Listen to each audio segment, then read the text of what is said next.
There's a power for good in the universe, and you can use it. Every Sunday, we invite you to join us in listening to a series of inspirational programs featuring Dr. Ernest Holmes, noted author and spiritual leader in This Thing Called Life. Now it is my pleasure to present Dr. Ernest Holmes. Friends, when we are talking about this thing called life, we are talking about the power that makes everything go. We are talking about a power that is within you and around you and through you. We are talking about a power that you can learn how to use for definite purposes, for better health, for more happiness, and for greater success.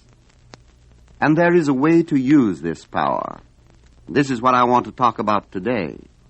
How to solve your problems by using divine guidance in your everyday living. Did you ever stop to think that your own mind is the only thing you can know of that knows the meaning of life? This means that somewhere back in your mind, there is a place where you are one with the mind of God. There is a place in everyone where this thing called life enters and can, if we will let it, guide us to the solution of our problems. To find this place, to discover this power, and to learn even in the simplest way how to use it would be the greatest thing that could happen to you or to anyone else. At first, you may say this is too good to be true. How is it that possible that I could be hooked up with the mind of God, that I could really call on it for the little things in my life? Does seem like a big order, doesn't it? And yet in doing so simple a thing as turning on an electric light, we are using a universal law for a definite purpose.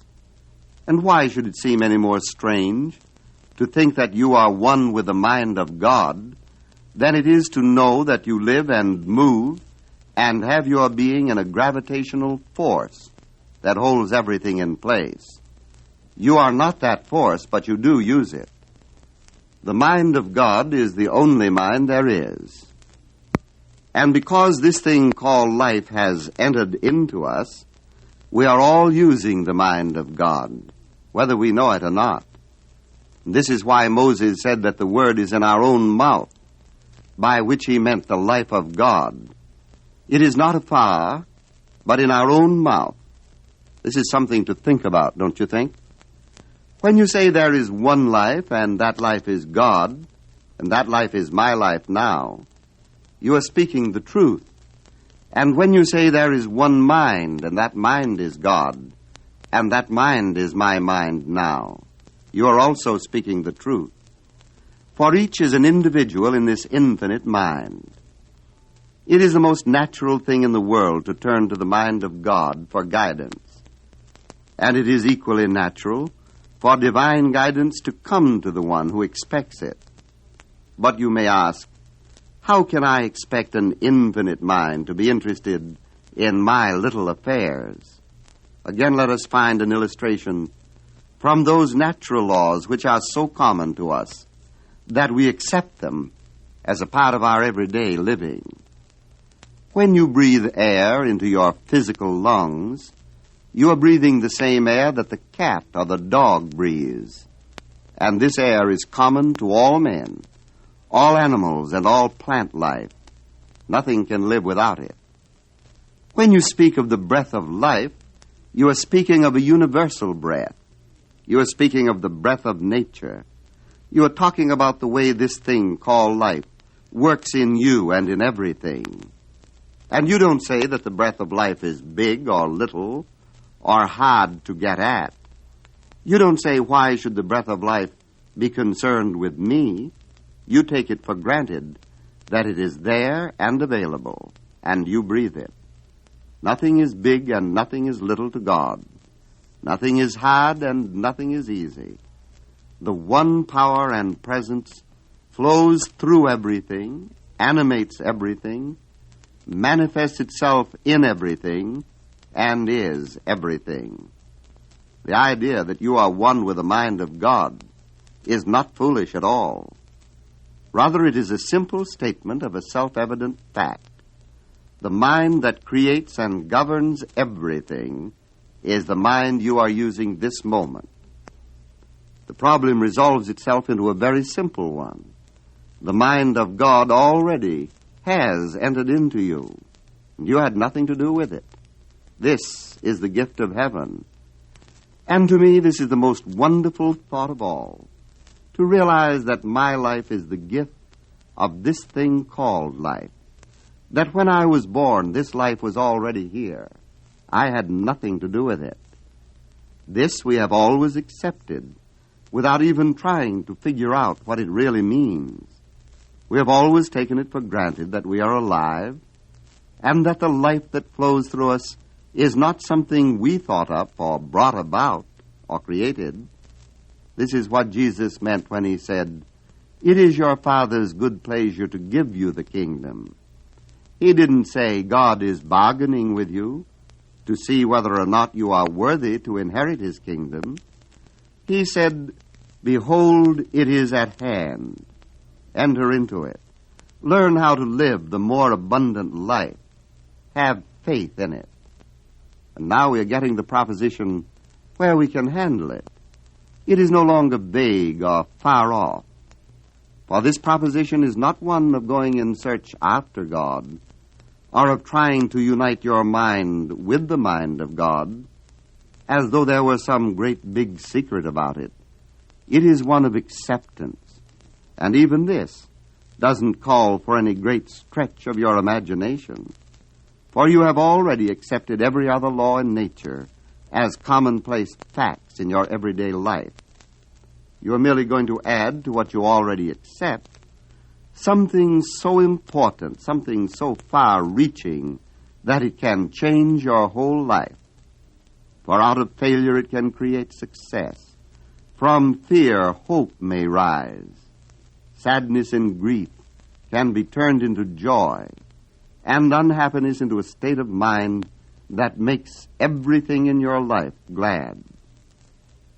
But you want something more than a theory, no matter how high-sounding this theory may be. You don't want to leave your theories up in the air where they can't be used for practical purposes. You and I want to know what to do today and what to do tomorrow.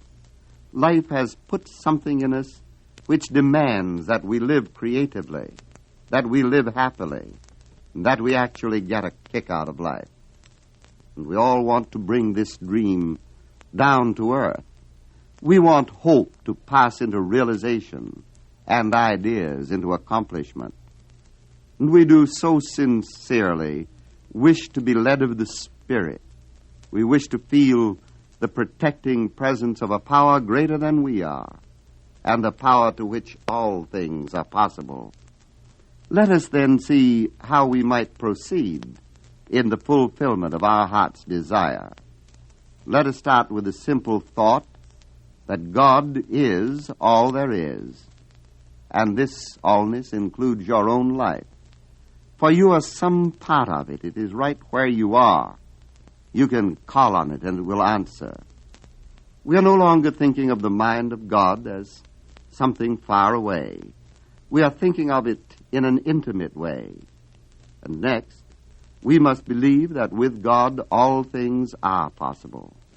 Therefore, anything is possible to us, provided, of course, our desires are in line with good. And they are always in line with good when we desire the same good for others that we do for ourselves. And if you can say sincerely to yourself, "I wish only that which gives more life to myself and more life to others. I wish only that which is good and true," you need never worry whether or not God wishes the same thing for you. As a matter of fact, God decreed your good long before you were ever born.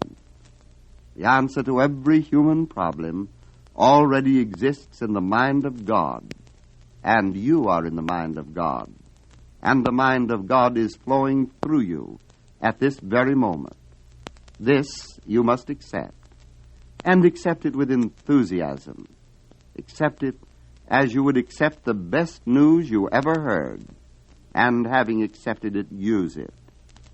Your problem is not in trying to find the place where divine guidance comes from, so much as it is in the simple acceptance that it comes in your own mind, that it is right here. The kingdom of God is at hand. No, your difficulty will not be what most people think it is, for it resolves itself into this very simple thought. If divine guidance is going to work for me, it will have to work through me. And since my relationship to it is a thing of thought, a thing of faith and of conviction, I shall have to start by learning to control my thinking and control my thoughts in such a way that divine guidance can flow through me to the solution of any problem I have. Therefore, instead of thinking of your problems, you must think of their answers. Instead of saying, I have a problem and I don't know what to do about it, affirm, I have an opportunity for self-expression, and God does know what to do about it.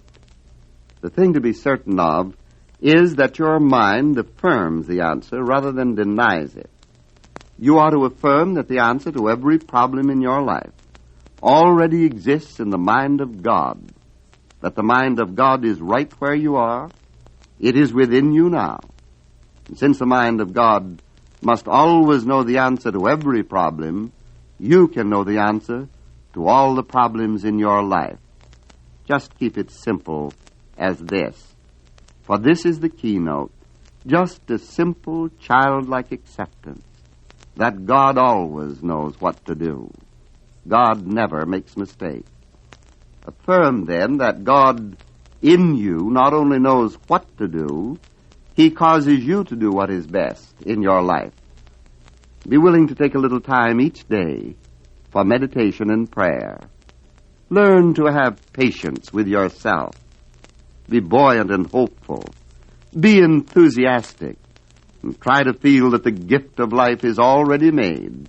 You are merely accepting it, just a little at a time. Take time out for this. It is the most important thing you will ever do. Then as you go about your daily life, have a calm sense that you are being guided. And if thoughts of discouragement or thoughts of failure come to you, don't fight them too hard. Don't struggle against them too much. Just say to them, now you get out. You don't belong to me at all. You are no part of me. And having thrown out the negative thought, begin to think in an opposite way. And for every thought that says, I cannot, you say, I can, because God can. And for every thought that says, I don't know how, say, but there is something that does know how. And for every thought that says, you are alone struggling against the world, you say, I am not alone. I am one with God. I am not struggling at all. I am in partnership with the only power there is. You do this, I know you're going to have a wonderful experience, and I'm going to love to hear about it. For the joy I get out of these talks I have with you is the joy of the feeling that is growing within you and within me, that there is something in the universe greater than we are, and yet it is the very breath of our own life. It is the life of our own life. It is a power upon which we may call, a power so close to us that it is nestled in the secret place of the Most High within our own souls. And we all know that they that dwell in the secret place of the Most High shall abide under the shadow of the Almighty. Now, Dr. Holmes brings us his meditation for today. Prayer and meditation help us to draw closer to the divine presence and to enter into conscious communion with it. Prayer and meditation arrive at the highest point of power when all doubt and fear are put aside. Let us then shut everything else out of the mind for a few moments as we quietly affirm the divine presence and believe that God is guiding us. I will lead them in paths that they have not known. This is the keynote of today's meditation. And now, as we enter into conscious communion with the Divine Spirit, let each think of some problem in his own life which he would like to have solved. Let him consciously take this problem into his thought, not as a problem, but as though he were receiving the answer as we go on with our meditation. I am bringing all my problems to the altar of faith, and I know that every true desire of my heart will be fulfilled through the power of love. My first desire is that I shall give joy to everyone around me. I wish the healing power of love to flow through me to everyone. I believe that divine guidance is guiding and directing my thoughts and my acts. I believe that God already knows the answer to my problems. And therefore, I am letting go of the problem as though it were difficult, and I am listening to the answer as though it were sure. I confidently wait on divine guidance, and I expect to be guided. I joyfully accept this guidance. I am open to new ideas, to new thoughts, new hopes, and new aspirations. And this, which so recently seemed a problem, no longer exists, for the mind of God, which knows the answer, is quietly flowing through my thought and feeling. A great peace, a great joy comes over me as I accept this answer from the giver of all life.